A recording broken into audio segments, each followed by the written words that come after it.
জয় শ্রীকৃষ্ণ। প্রিয় ভক্তবৃন্দ, আজ আমরা শ্রীমদ্ভগবদ্গীতার প্রথম অধ্যায়ের 42 নম্বর শ্লোক নিয়ে আলোচনা করব। 42 নম্বর শ্লোকে অর্জুন তার আশঙ্কার আরও একটি গুরুত্বপূর্ণ দিক তুলে ধরেছেন। এর আগের শ্লোকগুলোর ধারাবাহিকতায় তিনি মনে করছেন, যুদ্ধের ফলে যদি বংশের ধর্মীয় ও সামাজিক কাঠামো নষ্ট হয়ে যায়, তাহলে তার প্রভাব শুধু একটি পরিবার বা একটি প্রজন্মের মধ্যে সীমাবদ্ধ থাকবে না, এর প্রভাব দীর্ঘ সময় ধরে সমাজের ওপর পড়তে পারে। শ্রীমদ্ভগবদ্গীতার এই শ্লোকটি হল, দোষৈরেতৈ কুলঘ্নানাং বর্ণসংকরকারকৈ উৎসাদ্যন্তে জাতিধর্মা কুলধর্মাশ্চ শাশ্বতা। সহজ অর্থ হল, কুলের বিনাশকারী এবং বর্ণসংকর সৃষ্টিকারী এই সমস্ত দোষের ফলে জাতিধর্ম এবং কুলধর্মের চিরন্তন ধারাগুলো নষ্ট হয়ে যায়। এখানে অর্জুন একটি অত্যন্ত গুরুত্বপূর্ণ শব্দ ব্যবহার করেছেন, উৎসাদ্যন্তে, অর্থাৎ ধ্বংস হয়ে যায়, বিলুপ্ত হয়ে যায়।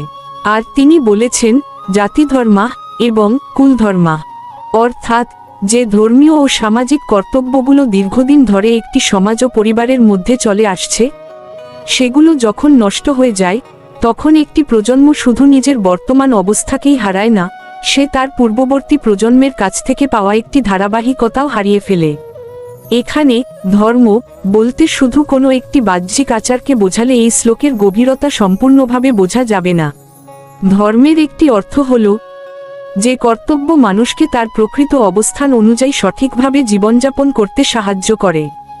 একজন সন্তানের প্রতি বাবা মায়ের কর্তব্য আছে, বাবা মায়ের প্রতি সন্তানের কর্তব্য আছে, সমাজের প্রতি মানুষের কর্তব্য আছে, শিক্ষকের প্রতি ছাত্রের কর্তব্য আছে। আবার সমাজের বিভিন্ন মানুষেরও একে অপরের প্রতি কিছু নৈতিক দায়িত্ব রয়েছে। এই কর্তব্যবোধ যখন মানুষের জীবনের মধ্যে দৃঢ় থাকে, তখন পরিবার ও সমাজের মধ্যে একটি শৃঙ্খলা বজায় থাকে। কিন্তু যখন মানুষ নিজের কর্তব্য ভুলে শুধু নিজের স্বার্থকে সামনে রাখতে শুরু করে, তখন সেই শৃঙ্খলা ধীরে ধীরে দুর্বল হতে থাকে। অর্জুনের আশঙ্কার মধ্যে এই বিষয়টিও রয়েছে। তিনি দেখছেন, যুদ্ধ যদি এমন পর্যায়ে পৌঁছে যায় যেখানে অসংখ্য পরিবার ধ্বংস হয়ে যায়, তাহলে সেই পরিবারগুলোর মধ্যে যে দীর্ঘদিনের ধর্মীয় ও নৈতিক শিক্ষা ছিল, সেটিকে পরবর্তী প্রজন্মের কাছে পৌঁছে দেবে। একটি শিশুকে শুধু বই পড়িয়ে শিক্ষিত করা যায়, কিন্তু চরিত্রবান করে তুলতে হলে তাকে জীবন্ত উদাহরণও দিতে হয়।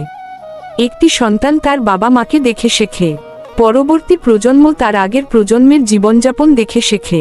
বাড়িতে যদি সত্য, শৃঙ্খলা, ভক্তি, শ্রদ্ধা, দয়া এবং কর্তব্যবোধ থাকে, তাহলে শিশুর মনেও সেই মূল্যবোধের ছাপ পড়ে।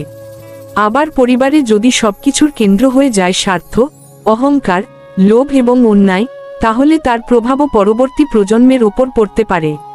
তাই ধর্মের ধারাবাহিকতা শুধু একটি বইয়ের মধ্যে সংরক্ষিত থাকে না, এটি মানুষের আচরণের মধ্য দিয়েও এক প্রজন্ম থেকে আরেক প্রজন্মে প্রবাহিত হয়।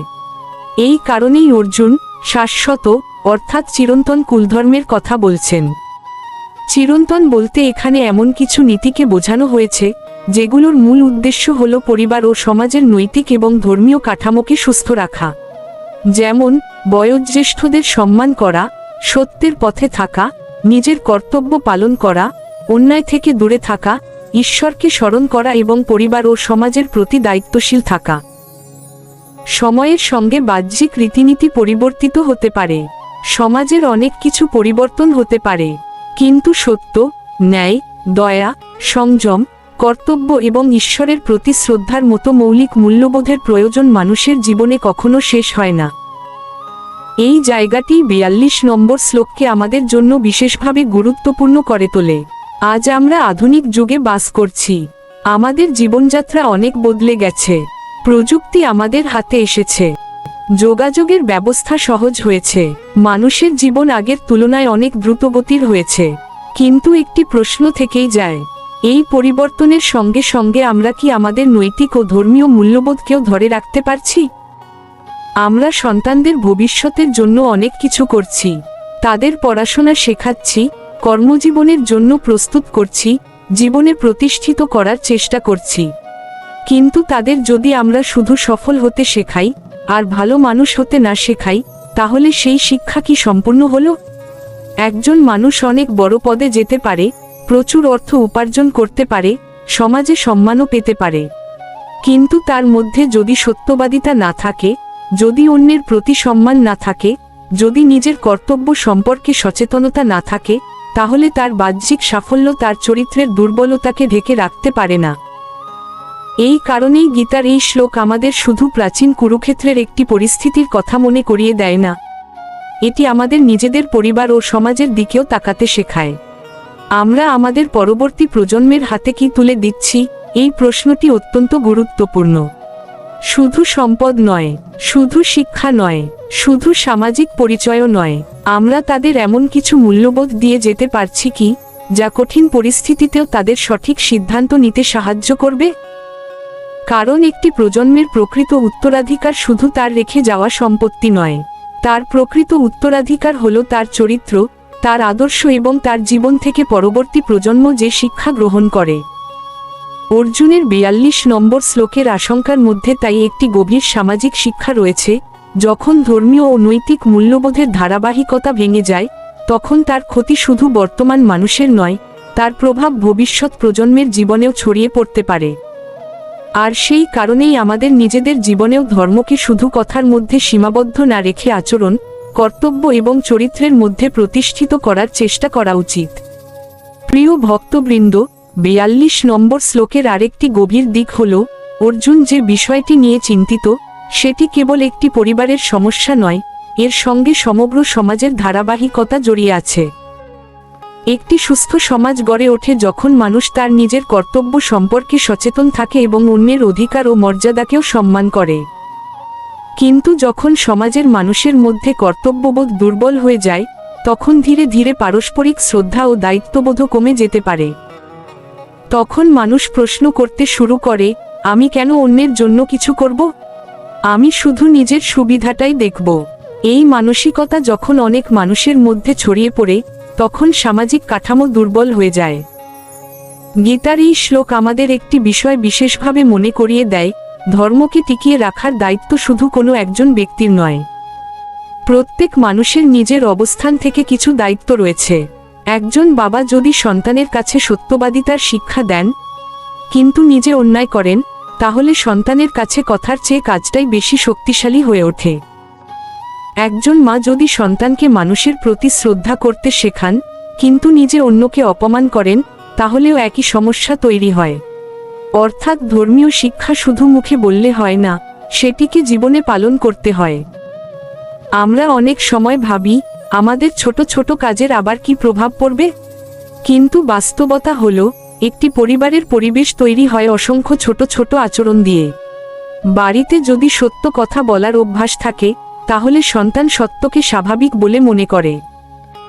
বাড়িতে যদি বয়োজ্যেষ্ঠদের সম্মান করা হয়, তাহলে সন্তানও সম্মান করতে শেখে।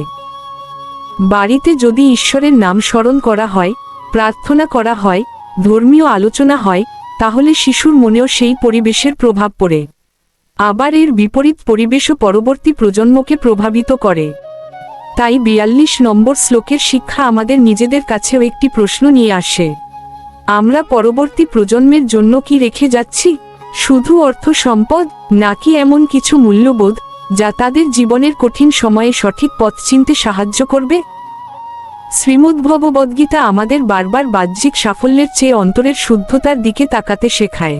মানুষের জীবনে অর্থের প্রয়োজন আছে, সংসারের প্রয়োজন আছে, কর্মের প্রয়োজন আছে, কিন্তু এগুলোর সঙ্গে যদি নৈতিকতা ও কর্তব্যবোধ না থাকে, তাহলে জীবনের ভারসাম্য নষ্ট হতে পারে। এই কারণেই আমাদের উচিত সন্তানদের শুধু জীবিকা অর্জনের শিক্ষা না দিয়ে জীবনযাপনের শিক্ষাও দেওয়া। কিভাবে সত্য কথা বলতে হয়, কিভাবে অন্যকে সম্মান করতে হয়, কিভাবে নিজের ভুল স্বীকার করতে হয়, কিভাবে অন্যায়ের সামনে মাথা নত না করতে হয়, এবং সবচেয়ে বড় কথা, কিভাবে নিজের কর্তব্য পালন করতে হয়, এগুলোই একটি প্রজন্ম থেকে আরেকটি প্রজন্মের কাছে প্রকৃত সম্পদ হিসেবে পৌঁছে যেতে পারে। অর্জুন কুরুক্ষেত্রের যুদ্ধক্ষেত্রে দাঁড়িয়ে ভবিষ্যৎ সমাজের যে পরিণতি নিয়ে চিন্তা করেছিলেন, সেই চিন্তার মধ্যে আজকের মানুষের জন্যও একটি শিক্ষা রয়েছে। সমাজ একদিনে নষ্ট হয় না, আবার সমাজ একদিনে ভালোও হয় না। প্রতিটি পরিবার, প্রতিটি মানুষ এবং প্রতিটি প্রজন্মের আচরণ মিলেই সমাজের চরিত্র গড়ে ওঠে। তাই আমরা যদি সত্যিই ধর্মকে রক্ষা করতে চাই, তাহলে প্রথমে নিজেদের জীবনেই ধর্মের মূল্যবোধকে প্রতিষ্ঠিত করতে হবে। শুধু ধর্মের কথা বলা নয়, ধর্মকে জীবনে ধারণ করা। শুধু সন্তানকে উপদেশ দেওয়া নয়, নিজের জীবন দিয়ে তাকে পথ দেখানো। শুধু পূর্বপুরুষদের ঐতিহ্যের কথা বলা নয়, সেই ঐতিহ্যের ভালো দিকগুলোকে নিজের জীবনে বাস্তবায়িত করা। কারণ একটি প্রজন্ম তার পরবর্তী প্রজন্মের কাছে শুধু পৃথিবীটাকেই রেখে যায় না, রেখে যায় তার চিন্তা, তার আচরণ, তার মূল্যবোধ এবং তার আদর্শ। তাই আমাদের প্রত্যেকেরই চেষ্টা হওয়া উচিত, আমাদের পরবর্তী প্রজন্ম যেন আমাদের কাছ থেকে এমন একটি উত্তরাধিকার পায়, যা তাদের সত্য, ন্যায়, কর্তব্য ও ভক্তির পথে চলতে সাহায্য করবে। এইভাবেই শ্রীমদ্ভগবদ্গীতার শিক্ষা আমাদের ব্যক্তিজীবন থেকে পরিবার এবং পরিবার থেকে সমগ্র সমাজকে আলোকিত করতে পারে। হরে কৃষ্ণ।